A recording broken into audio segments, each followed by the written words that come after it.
Bismillahirrahmanirrahim, alhamdulillahi rabbil alamin. Et aujourd'hui, on répond à la question d'un parent qui est de nous donner un conseil à propos de la meilleure façon d'enseigner à l'enfant, un enfant qui a environ 5 ans, les bases de l'islam. Et la réponse qu'on donne, c'est déjà de savoir quelles sont les bases de l'islam. Les bases de l'islam, ça concerne d'abord et avant tout la foi, al-iman. La foi qui concerne bien sûr Allah, notre Créateur, et la foi en son messager, sallallahu alayhi wa sallam. Et c'est pour ça le prophète sallallahu alayhi wa sallam, il a dit « Buni al-islamu ala khams. Shahadati an la ilaha illallah wa anna Muhammadan Rasulullah wa iqami as-salah wa ita'i az-zakah wa hajji al-bayt wa sawmi ramadan. » Donc, le prophète sallallahu alayhi wa sallam nous a enseigné que l'islam est basé, est bâti, est fondé sur 5 piliers, 5 fondements. Et le premier qu'il a mentionné, c'est la croyance, c'est que tu témoignes qu'il n'est de Dieu que Allah, que Muhammad est son messager. Et ça, c'est la base de tout. C'est la fondation.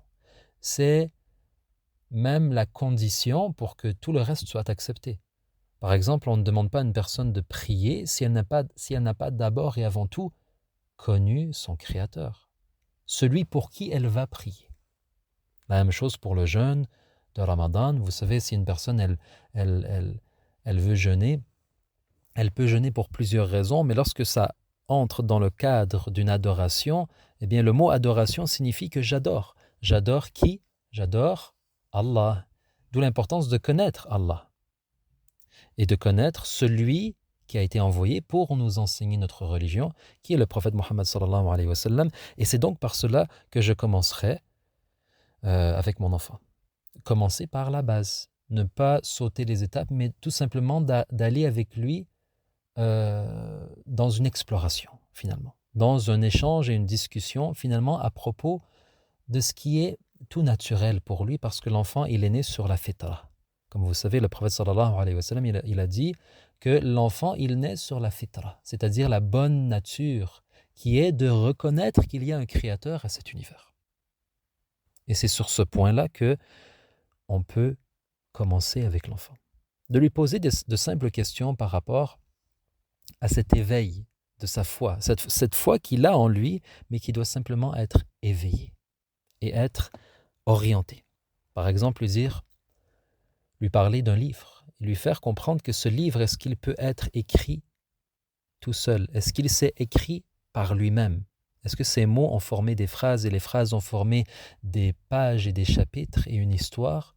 Ou bien il y a quelqu'un derrière, c'est-à-dire un écrivain. Et la même chose pour ce qu'il voit comme construction. Il y a quelqu'un derrière qui a conçu, qui a inventé et puis a construit. Et ça, c'est la logique de l'enfant lorsque vous travaillez comme cela avec lui, en lui posant des questions, en discutant avec lui. Eh bien, ça éveille non seulement sa foi, mais ça éveille aussi son intelligence. Et à plus forte raison, on parle maintenant de l'univers qui est complexe et lui-même, l'enfant, qu'il comprenne lorsqu'il se regarde dans le miroir, qu'il est composé d'un corps qui a des membres et des organes.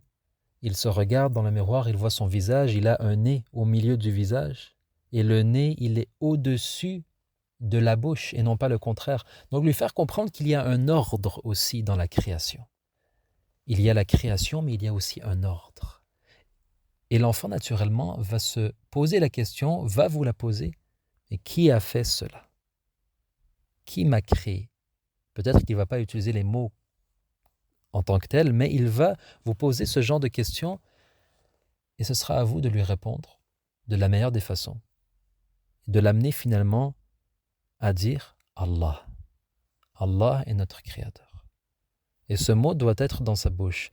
C'est même le premier mot que, en général, les salihin, donc les gens qui sont pieux, ils enseignent à leurs enfants ce mot, c'est-à-dire le nom du Seigneur. Allah. On appelle en arabe lafdhul jalala. C'est la meilleure chose qu'un enfant puisse dire en termes de kalima, en termes de mots. C'est le nom de son Seigneur. Allah. Et peut-être qu'au début, ce nom n'a pas une signification qu'il peut exprimé.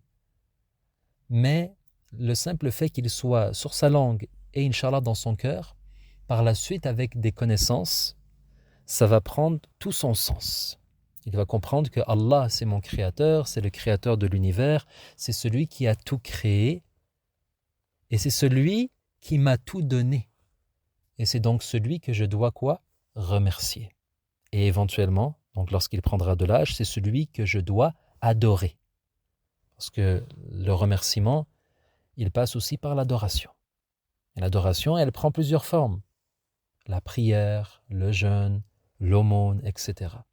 Donc, la réponse à cette question, comment faire pour enseigner les bases de l'islam, c'est d'y aller déjà très doucement, de répondre aux questions de l'enfant, mais aussi de l'éveiller, donc de lui poser des questions aussi. Et c'est d'avoir ces échanges avec l'enfant quotidien, sur toutes sortes de sujets.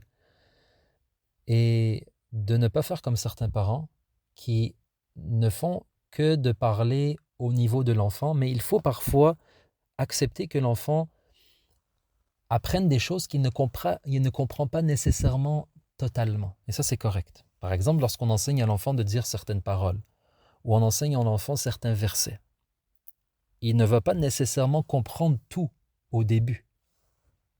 Par exemple, on lui enseigne la parole La ilaha illallah, ou Subhanallah, ou Alhamdulillah, ou même Bismillah. Il dit Bismillah avant de manger. Est-ce qu'il comprend réellement qu'est-ce que ça veut dire Bismillah? On peut essayer de lui dire. Ça veut dire tu commences par le nom d'Allah, c'est-à-dire tu recherches la bénédiction, la baraka d'Allah dans tout ce que tu entreprends, dans tout ce que tu fais. On peut lui expliquer, mais même si on ne lui explique pas, il ne faut pas se donner ce fardeau dans l'éducation de croire qu'il faut tout expliquer à l'enfant et qu'il faut qu'il comprenne tout. Non. L'enfant, mashallah, il est comme une éponge. Il va apprendre beaucoup et très rapidement et il va vous surprendre. C'est-à-dire, il faut que vous lui donniez cette matière, cette nourriture intellectuelle et spirituelle, en sachant que ça tombe toujours au bon endroit, avec la bonne intention. Et tôt ou tard, vous allez voir l'éclosion. Vous allez voir que les graines de foi et les graines de ilm, de connaissance que vous avez plantées en lui ou en elle, eh bien, ça a cette floraison et ça va vous surprendre. Et ça, c'est quelque chose de magnifique lorsque, au début, c'est difficile lorsqu'on parle de religion avec l'enfant, mais quand on réalise que la base maintenant, elle est là, le fondement est installé, eh bien, c'est là qu'on comprend que فَإِنَّ مَعَ الْعُسْرِ يُسْرًا. Avec la difficulté et après la difficulté, il y a la facilité. Et ça, c'est vraiment un verset qui est véridique pour l'éducation en particulier. Prendre un enfant par la main et l'éduquer, c'est quelque chose de difficile. Et on a peur parfois de faire des erreurs, mais il faut faire confiance. Faire confiance en Allah, faire confiance à l'enfant aussi, c'est-à-dire faire confiance que Allah va guider cet enfant à travers cette connaissance qu'on lui donne. Faire confiance. C'est la base, une des plus grandes bases de l'éducation, c'est la confiance. De faire confiance en Allah, de faire confiance que tout va bien aller. Un peu chaque jour, un peu chaque semaine, lui donner cette nourriture spirituelle de façon régulière. Et Inch'Allah, sa foi sera bâtie sur les bons fondements. Et il va grandir, Inch'Allah, comme un bon enfant dans l'adoration. Et il va comprendre finalement ce qu'on lui a appris. Il va comprendre qui est son créateur et qu'il mérite d'être adoré, qu'il mérite d'être remercié. Et il va naturellement prendre cette voie.